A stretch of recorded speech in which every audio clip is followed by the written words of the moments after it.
दोस्तों नमस्कार। पाकिस्तान 0-3 न्यूजीलैंड के खिलाफ, यानी 3-0 की निर्णायक बढ़त हासिल हो चुकी है इस वक्त न्यूजीलैंड को, और वो सीरीज अपने नाम कर चुका है। और यहां एक कंट्रास्ट देखिए, एक खिलाड़ी आता है जो 62 गेंदों पर 137 रन की पारी खेलता है, 5 चौके और 16 छक्के लगाता है, 5 चौके 16 छक्के। और वहीं दूसरी टीम में एक ऐसा खिलाड़ी आता है जो अपने एक ओवर में 3 छक्के और 2 चौके पड़वा देता है, और अगला ओवर जब आता है उसका, तब वो उसी बल्लेबाज के सामने 3 छक्के और पड़वा देता है। ये बात मैं कर रहा हूं फिन एलन की, मैं बात कर रहा हूं हारिस राउफ की। इन दोनों का कंट्रास्ट देखिए। हारिस राउफ को रफ्तार का सौदागर कहा जाता है, रफ्तार का बादशाह कहा जाता है। ऐसे बादशाहत का क्या फायदा कि जब आप एक ओवर में जो है 28 रन पड़वा दें, दूसरे ओवर में 23 रन पड़वा दें, यानी कुल मिलाकर 2 ओवर में ही आप 51 रन पड़वा दें, तो आपने मैच एक तरह से जो है सजाकर, जिसे कहते हैं थाली में सजाकर किसी को परोसना होता है, वो काम किया है हारिस राउफ ने। दिक्कतें एक नहीं है, पाकिस्तान के साथ अनेक हैं, और दिक्कतें लगातार बढ़ती जा रही हैं। अब तो एक और चीज सामने आई है, शायद पाकिस्तानी अवाम इस बात से इत्तेफाक रखे कि जो मोहम्मद हफीज है, जब उनको बहुत बड़ी जिम्मेदारी सौंपी गई, बहुत लंबे लंबे भाषण देते हैं, बहुत लंबी लंबी स्पीचेस करते हैं, हौसला अफजाई करने वाली बातें करते हैं।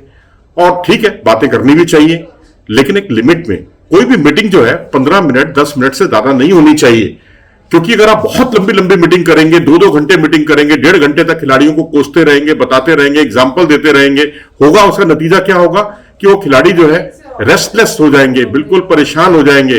जब वो रेस्टलेस हो जाते हैं, परेशान हो जाते हैं, थका टूटा कोई प्लेयर आता है, उसके बाद आप उसको लंबे लंबे भाषण देने लग जाएं, तो खिलाड़ी हतोत्साहित भी हो जाते हैं। यही कुछ पाकिस्तान क्रिकेट के साथ भी हो रहा है। अब उस खिलाड़ी की सुनी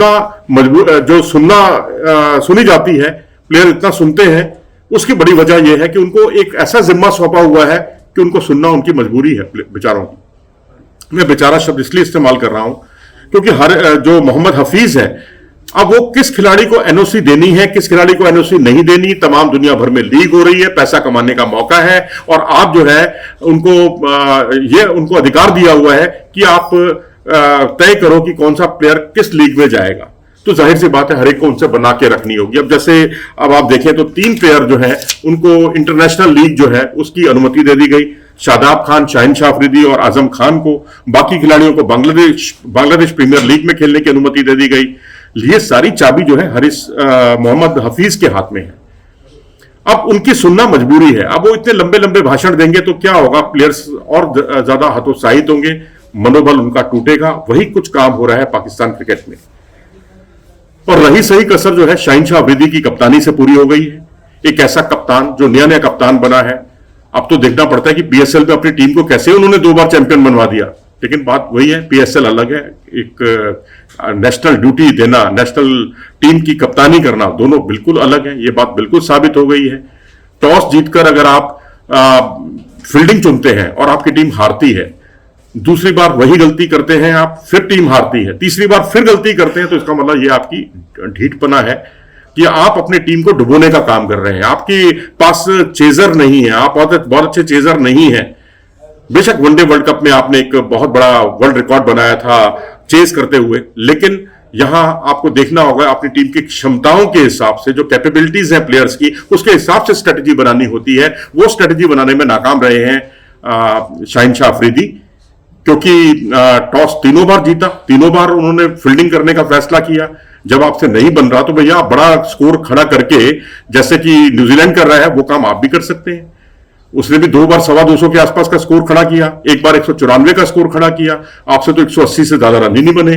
जब एक टीम 225 रन बना रही है और आप 180 के आसपास ढेर हो रहे हैं, तो इसका मतलब है कि कहीं आपकी बल्लेबाजी में गड़बड़ है। लेकिन उससे पहले गेंदबाजों ने अपना काम जो है, बल्लेबाजों का काम और ज्यादा मुश्किल कर दिया है। कोई भी गेंदबाज चल नहीं पा रहा। शाहीन शाह अफरीदी भी बहुत महंगे साबित हो रहे हैं। ठीक है, विकेट टेकिंग बॉलर है, अब उन पर तो पूरी गाज हम नहीं गिराएंगे। ठीक है, कप्तान के तौर पर पूरी तरह उनका असफलता का दौर है, बिल्कुल कामयाब नहीं हुए। लेकिन अगर आप देखें तो उनमें बाकी साथी जो जितने भी गेंदबाज हैं, उनका बिल्कुल भी साथ नहीं मिला। अब आप इस बात के लिए कैसे उनको माफ करेंगे? कल ही हमने इसी मंच पर कहा था कर्टन रिजर्व करते हुए इस मैच का कि जमान खान को आप ओपनिंग कराइए शाहिनशाह अफरीदी के साथ, और ओपनिंग उन्होंने की भी। लेकिन ऐसा कौन सा उनसे गुनाह हुआ कि आपने 1 ओवर के बाद ही उनको हटा दिया, और जबकि उन्होंने कोई ऐसा गुनाह भी नहीं किया था, केवल 7 रन खर्च किए थे। भैया 27 रन 26 रन जो आप खर्च कर रहे हैं 1 ओवर में, 28 रन खर्च कर रहे हैं, और 1 ओवर में आप 23 रन खर्च कर रहे हैं, उससे तो 7 रन बहुत कम थे। 27 कम होते हैं या 7 रन कम होते हैं, ये कोई बच्चा भी बता देगा। लेकिन उनको हटा दिया गया, और हारिस राउफ को फिर ले आए आप। पता नहीं क्या कप्तान और उनकी क्या जुगलबंदी है, क्या सोचकर दोनों ये सब तय करते हैं। भैया आप टीम की जरूरत के हिसाब से खेलिए। अगर आपको पावर प्ले में वो खिलाड़ी नहीं चल पा रहा हैरिस राउफ, तो बेहतर यही होगा कि आप जो है हैरिस राउफ को पहले 6 ओवर में ना उतारें। नहीं चल पा रहा तो दूसरा आपको प्लान बी चलना है ना। प्लान बी नहीं चल रहा तो प्लान सी के हिसाब से चलना है। आप प्लान ए के हिसाब से ही चले जा रहे हैं, और टीम जो है लगातार उसका नुकसान झेल रही है। अब एक भी गेंदबाज नहीं चल पा रहा। अब वहां पर देखिए उनका टिम साउदी, तीनों मैचों में उन्होंने बहुत ही शानदार लाजवाब गेंदबाजी की। उन्होंने एक मैच में 4 विकेट लिए, एक मैच में जो तीसरा मैच था उसमें 2 विकेट उन्होंने लिए, और एक और मैच जो था उसमें भी उन्होंने शानदार गेंदबाजी का मुजाहरा किया। तीनों मैचों में वो चले हैं। और इतना ही नहीं, एलन और जो टिम सीफर्ट थे, दोनों ने मिलकर जो है 100 प्लस की पार्टनरशिप की। और बाकी मैचों में देखेंगे तो फिन एलन जो है चलते हैं तो बाकी खिलाड़ी भी 25-30 रन बनाते हैं, कई खिलाड़ी बनाते हैं।